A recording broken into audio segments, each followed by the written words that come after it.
So I assume you are, as you normally are, in Miami. Is that correct? At ChoZen Retreat. This is day 103 in nature. I've been Okay. working here for, yeah, since the beginning of the pandemic. So, Amazing, amazing. Well, thank you for joining us. It's fantastic. We're going to have people joining as we go along here, and just reminding everybody, put any questions or comments you have into the comments section. We'll try to get to them. Any questions you want to ask Tony directly, please do. That'd be great.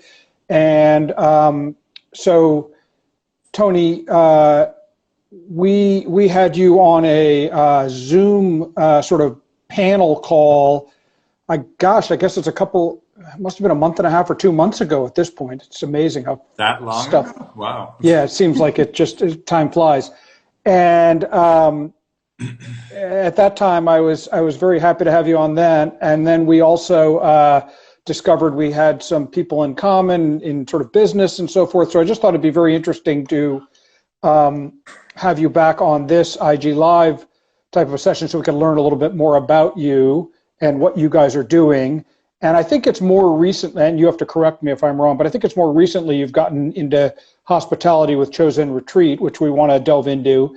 But I'd love to get a little bit more also of your just sort of general commercial real estate background and what you've been doing down in Miami and other places. So just give us a brief background of some of your other companies and so forth.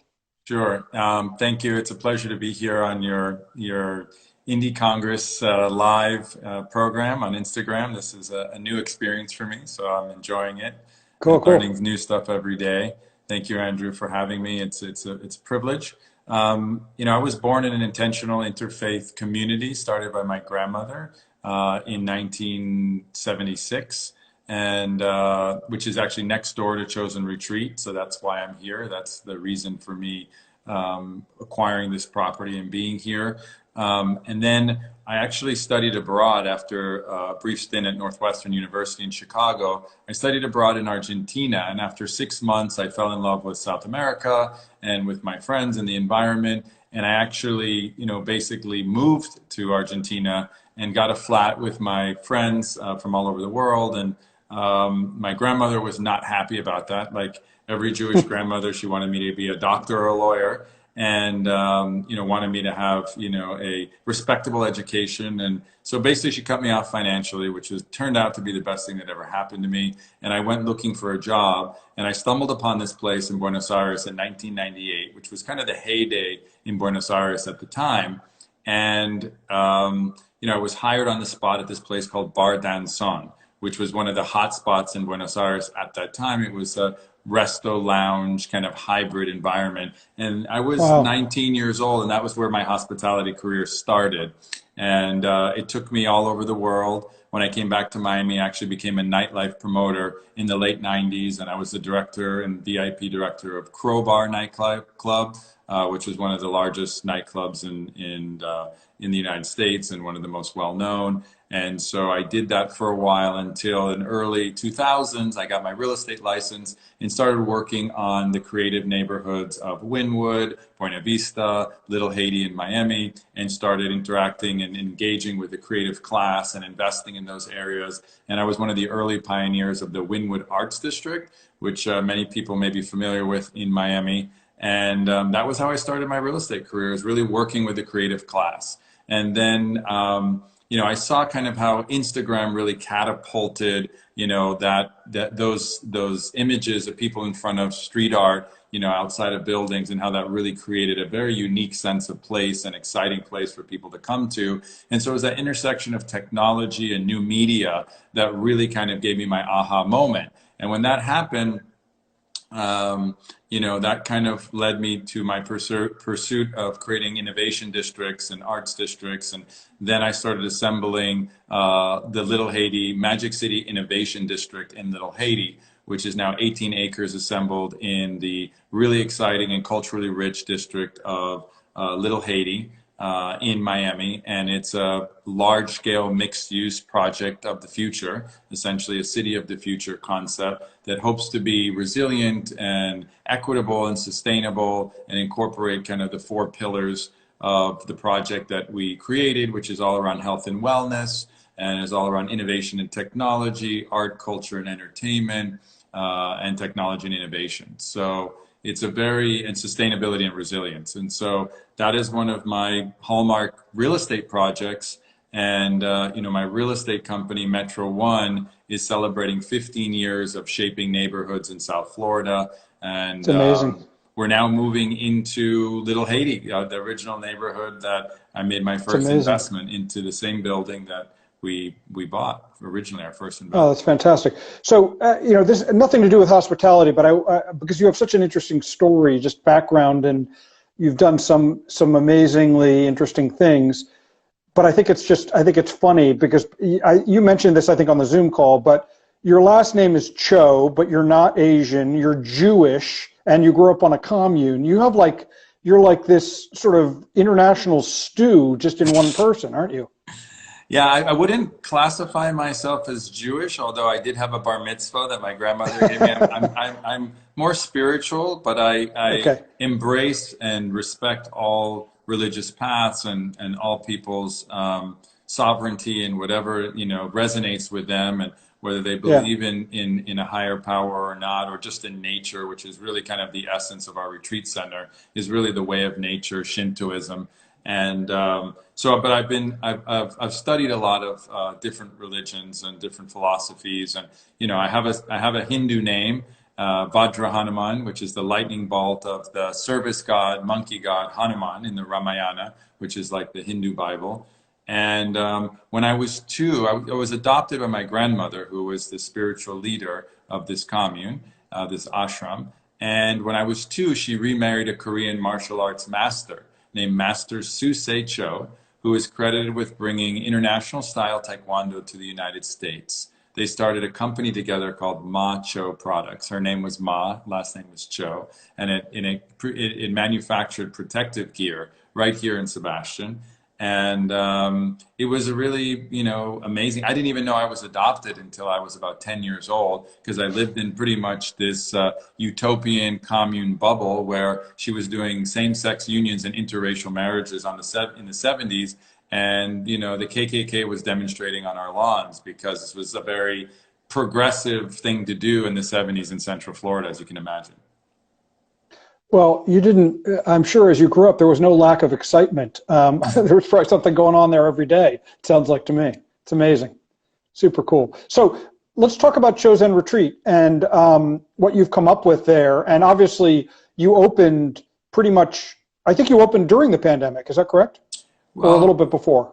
Well, we've been doing retreats for the past couple of years, but as we launched a new platform called ChoZen Path, which is kind of a play on words because we're in a 22,000 acre nature preserve. It's an inland waterway system of the St. Sebastian Preserve, which is one of the most biodiverse waterway systems in North America. We have 45 endangered species here, including the Florida panther, many bird species, including the bald eagle, and I didn't really realize a lot of this growing up, even though my childhood was very much a Tom Sawyer, Huck Finn type of experience where we would take canoes out and go into the preserve, and we would have encounters with wild boars and all kinds of, wildlife and things, causing trouble as kids. But, now we basically sit on the banks of the St. Sebastian River and preserve. And so we have no neighbors except for nature. And so we're really deeply immersed in nature.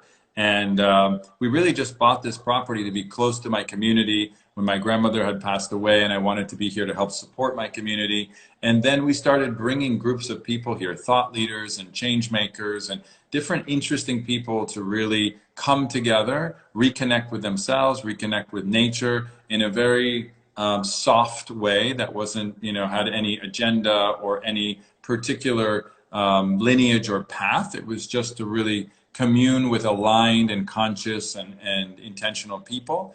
And so we've been having some really transformational experiences, and it evolved into this thing that later became ChoZen, which my last name is Cho, and Zen is kind of the way of nature and kind of the essence of the property and the design that we're working on. And it's a new hospitality concept that we're really developing that's focused on impact and environmental stewardship and really bringing together people who can make a big difference on the planet and really stewarding this change that we all want to be part of, and conserving land, promoting permaculture, promoting circular systems and economies, regenerative systems and that type of thing. So it's really been quite an amazing evolution. And, my wife, Jimena, who is a very sweet, kind, beautiful human being and soul, we say she's the Zen of the ChoZen relationship. Oh, nice. That's wonderful. It's wonderful. So, like, if we didn't have COVID going on right now, could I, is this, you say retreat, but is it a place that I could go and book a room and stay at? It's not a hotel, so we're a retreat center. And so basically you either have to book the whole retreat, and in groups, when we have groups between basically 10 or as little as 5 up to 30, 35. We have 40 beds. And we also provide our own programming. This season is going to be the first time that we have a full suite of a season of programming around wellness, around thought leadership, around environmental stewardship, social media, the healing arts. There's a number of different programmatic things that we're going to be doing, more like a retreat center than a hotel. So that's really, and we have corporate immersions, leadership retreats, motivational retreats, and a main focus of us is I'm involved in a lot of philanthropic work and a lot of outreach and community work. And so my vision is that this project can sustain itself so that we can offer the property at cost or at low cost to these different organizations that we're working with. So for example, Jewel was here at the property, the singer, and she's been involved in some of our online programming that we've done at the ChoZen Path. And she has an amazing non-for-profit called Never Broken. She was homeless, as a teenager and as a young girl. And her story is incredible, and she was able to transcend those difficult times, and now she's helping kids experiencing homelessness and with depression and mental illnesses. And so this is the kind of place where we would love to host a group of kids or big brothers, big sisters, and to do that it costs money. And so I'm hopeful that with the paid retreats and we can balance it out so it can really be this impact model that we really want to see. And also, we're staying here as well. So it's very much, when people come here, they feel the essence of our home and all the intentions that we've put in the place. Now, people have asked me about, is there an opportunity for ChoZen to become a hotel and to go to other locations? And I would say yes, as long as we're focused on our mission and our principles and our vision. So I would say yes, it's purpose-driven hospitality. There's intention behind it, and so it's absolutely amazing what you're doing. A couple questions, but one, first of all, I just want to mention Big Brothers and Big Sisters is a passion of mine. I'm on the governing board here in the Philadelphia region for that. So I think that's a wonderful organization, and I think having a retreat with mentors and littles there or something like that would be fantastic. But so let's say I have a group of 15 or 20 people at my company, and I want to get them. I want to do, I want to work on leadership. I want to work on, bonding, making the team stronger as a group. And I find you guys, and I say, hey, we want to come and take over? We want, 20 beds. We'll be there for 2 nights. Do you then? And we want to do leadership training and that kind of thing. Do you then provide the sort of the structure around that, or can the company say, we're going to run our own little thing while we stay at your place? How does that work normally? We've done both, where we're hands off and they take over. They bring their own facilitator, they bring their own chef, they have their own programming. And we've done it the other way, where it's fully programmed, where we bring the chef and and we bring yoga teachers and corporate facilitators and organizational development executives and everything. So it's fully customizable, and it's basically a hybrid, probably 50-50 between programs that we offer for individuals to come and participate, whether it's wellness, environmental studies, or whatever the specific program is. And then 50% of the time, we have rentals, what we call basically rental retreats or rental groups, Sure. etc. And we've had a few sacred unions and spiritual kind of weddings with smaller weddings and groups. Interesting, interesting. So do you, there are different retreat centers, there are different conference centers that you can go to. Obviously yours is on the smaller side, but there are some that have, I don't know, probably a couple hundred beds at them and big rooms where you can have conferences and meetings and all that kind of stuff. And some of them are beautiful and some of them have, a lot of nature around them, probably not as much as yours, but still very nice and sort of corporate focused. But yours has a pretty unusual and I think a really interesting angle to it, where it's you're focused more on spirituality and nature, and I think that's fantastic. Do you feel like today that we, especially in the time of COVID, is this something that people really need more of, which is one, more nature, and two, a little more spirituality with all the stresses that are going on in today's society? Do you get that kind of request, or do you feel that kind of need from the people who are reaching out to you? Oh, I think the need to be in nature and to feel peace and serenity is more important now than ever. People are experiencing intense amount of pain and suffering and fear around the future of their job security and food security and all of these things. And so that's really what we're trying to promote, is a more regenerative and sustainable lifestyle. Teach people how to grow their own food, be more aware of being less wasteful, and really teaching more about zero waste and composting and regenerative systems where we can recycle rainwater. So our mission here is to be fully off grid, within the next couple of years, and really be able to create regenerative systems that we can showcase and other people can model. We want to open source it. We're not trying, I think cooperation is the new competition. All of us need to work together to solve big problems. So I want to share and open source the solutions that we're prototyping here for other people to have. And especially among the African American and Black community who don't have access as much to wellness and spiritual practices and yoga. We're partnering with an organization just this week that's going to basically be really reaching out and targeting Black women in meditation and really focused on giving them access. So it's not so much we're promoting spirituality, we're promoting, mind, body, and soul wellness and peace and connection with nature. So we're not really trying to promote any specific philosophy, so to speak, just being a good human and whatever resonates with you and being kind of in touch with yourself and with your source. And I think an environment like ChoZen, creates that opportunity to reconnect with yourself and reconnect with nature.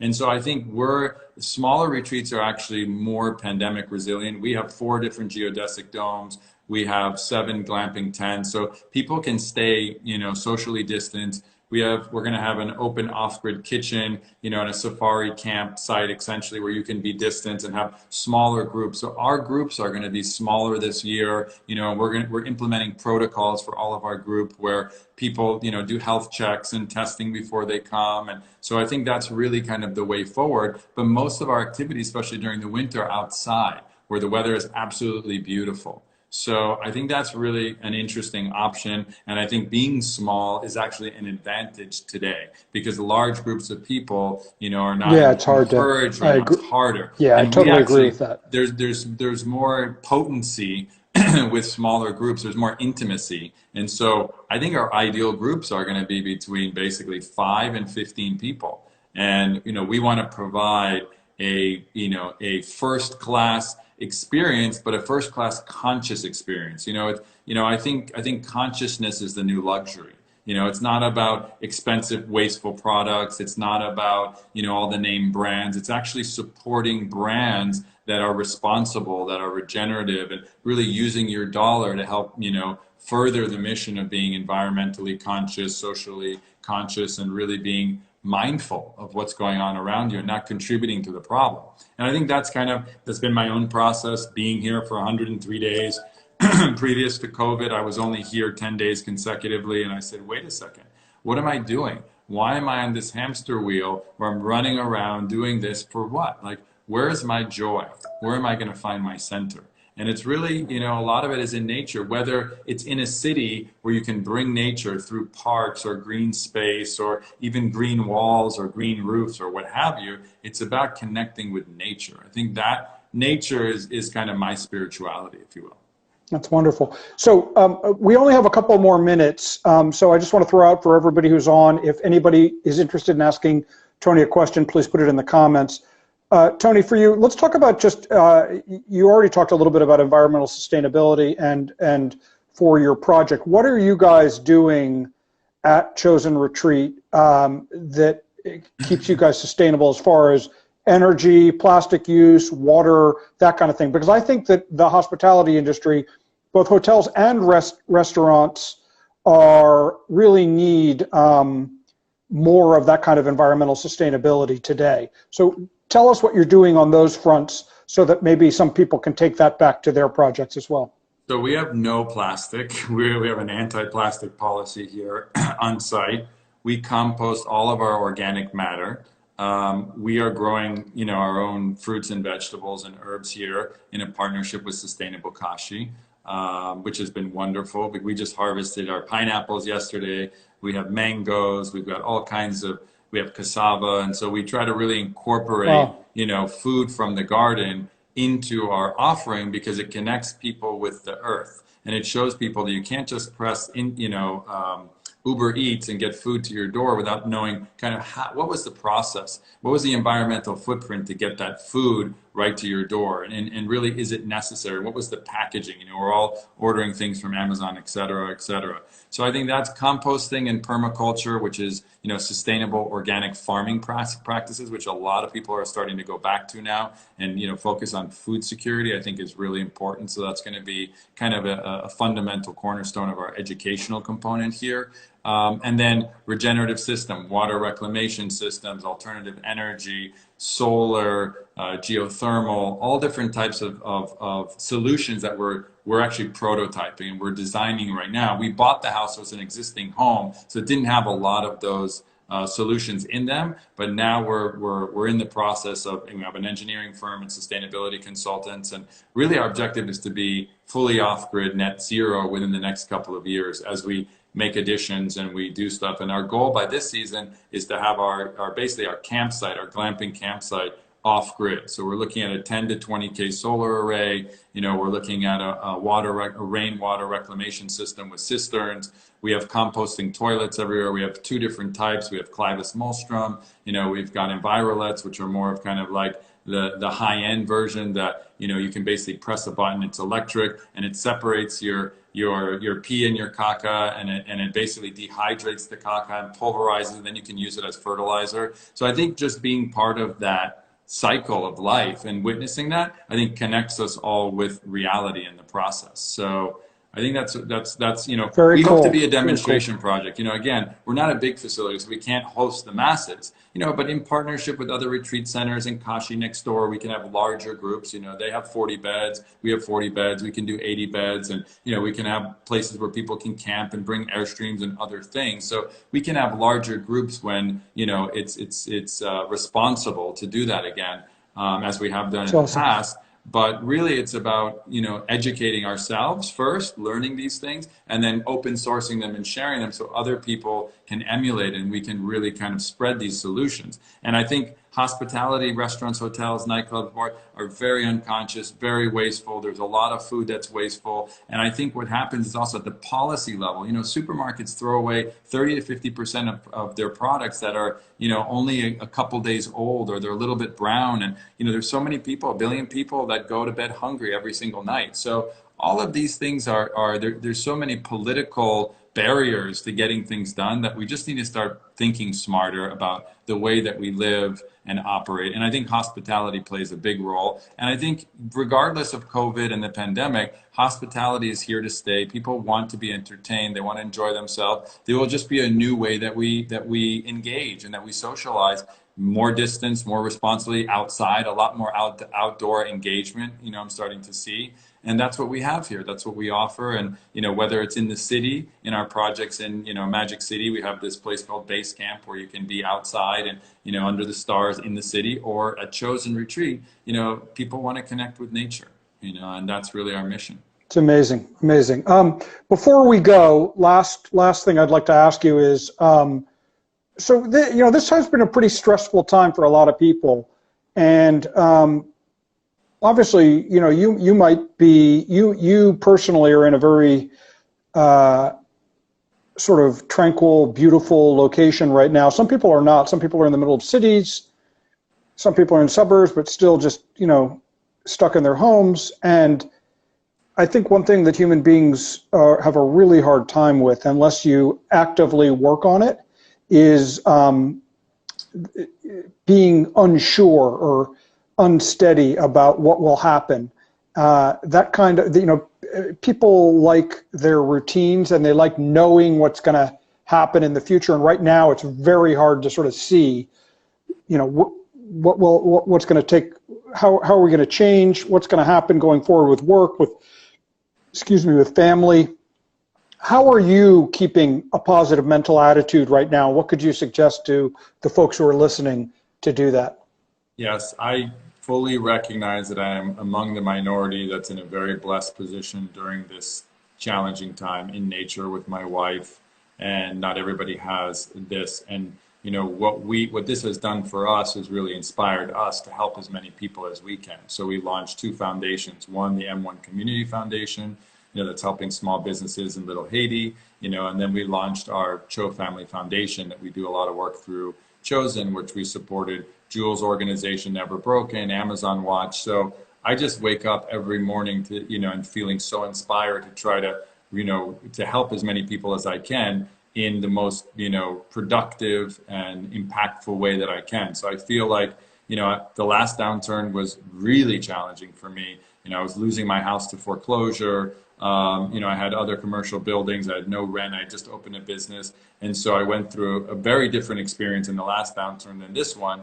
And so I feel like I've been prepared now to be in a position of leadership to help as many other people. And, one of my missions in life is to positively impact the lives of 1 billion people or more. And that's through primarily my work in the built environment in the city space. But, even if I accomplish a fraction of that, I feel like I've lived a good and positive life. And particularly right now with, everything that's happening with the injustice and social inequality, particularly among our Black brothers and sisters, this is a really big time for us to start, a new slate. And so I think, you have to break down to break through. That's kind of what we're going through. And we have kind of this societal breakdown at every level, the governmental level, the economic level, societal level. Everything is kind of breaking down. And I'm hopeful and I'm optimistic that this will be fertile ground for us to reinvent and co-create the new humanity of the future. We call ChoZen a camp for humanity of the future. And that's really kind of what our mission is really to be, this think tank around workshopping big solutions with thought leaders and change makers that can go out and, like mycelium, and cross-pollinate all their great ideas and, and get out there into the world. So. Well, Tony Cho of ChoZen Retreat, it's been very inspiring and really interesting conversation. I think you're doing some absolutely amazing things right now in hospitality, in spirituality, and also just in giving back and helping us move through this very difficult time. So I want to thank you for joining us. It's been a really interesting conversation. Wish you the best of luck. And as we continue through this time of COVID and Black Lives Matter and everything else that's going on in politics and government and just everything, hopefully as we come out on the other side, we're able to gather again and get back together. That's what I'm looking forward to. And I want to tell you that you have an open invite to come to Indy Congress and join us, because we'd love to have you. And I think your viewpoint is one that's really important and is needed. So thanks again for joining us. It's been a really great conversation.